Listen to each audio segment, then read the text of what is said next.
अमरीका मुख़्तलिफ़ मुल्कनि तरफ़ां फ़लस्तीन खे आज़ाद रियासत तौरु तस्लीम करण वारे ऐलाननि खे ॾेखाव करार ॾेई छॾियो। अमरीकी हुकूमत जो चवणु आहे त शो ऑफ ऐलान करण बदिरां अमन ऐं इसराइल जी सिक्योरिटी समेत यरगमालिन जी आज़ादी असांजी तरजीह आहे। खिते में अमन ऐं ख़ुशहाली सिर्फ़ हमास खां पोइ मुमकिन आहे, जॾहिं त बर्तानिया, ऑस्ट्रेलिया, कैनेडा ऐं ॿियनि मुल्कनि पारां फ़लस्तीन खे रियासत तौरु तस्लीम करणु सिर्फ़ ॾेखाव आहे।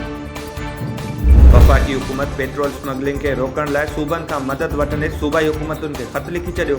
सरकारी ज़रियनि मूजिबि वफ़ाक़ी हुकूमत सभिनी सूबनि खे पेट्रोल जी स्मगलिंग रोकण ऐं सप्लाई चेन खे शफ़ाफ़ ज़रिए यकीनी बणाइण लाइ पेट्रोलियम तरमीम एक्ट 2025 ते सख़्ती सां अमल कराइण जो चयो आहे। पेट्रोलियम एक्ट 1934 में ताज़ी तरमीम बैदि एक्ट 2025 पेट्रोलियम शोबे जी रेगुलेटरी फ्रेमवर्क ऐं अहम तब्दीलियूं साम्हूं आयूं आहिनि।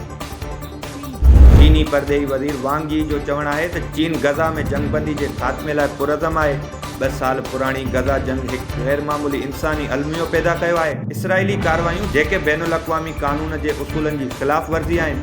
ॿिनि रियासतुनि जी वेड़ खां ख़तरो वधी रहियो आहे।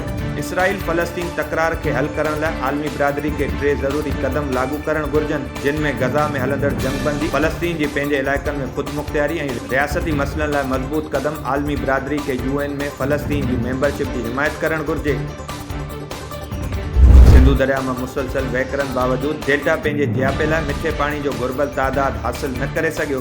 अॼु 22 सेप्टेम्बर ताईं इर्सा जे अंगन अखरनि मूजिबि डेल्टा में 25 मिलियन एकड़ फुट पाणी छोड़ थी सघियो आहे, जॾहिं त माहिरनि मूजिबि डेल्टा खे सालानो 27 मिलियन एकड़ फुट पाणी घुर्बल आहे।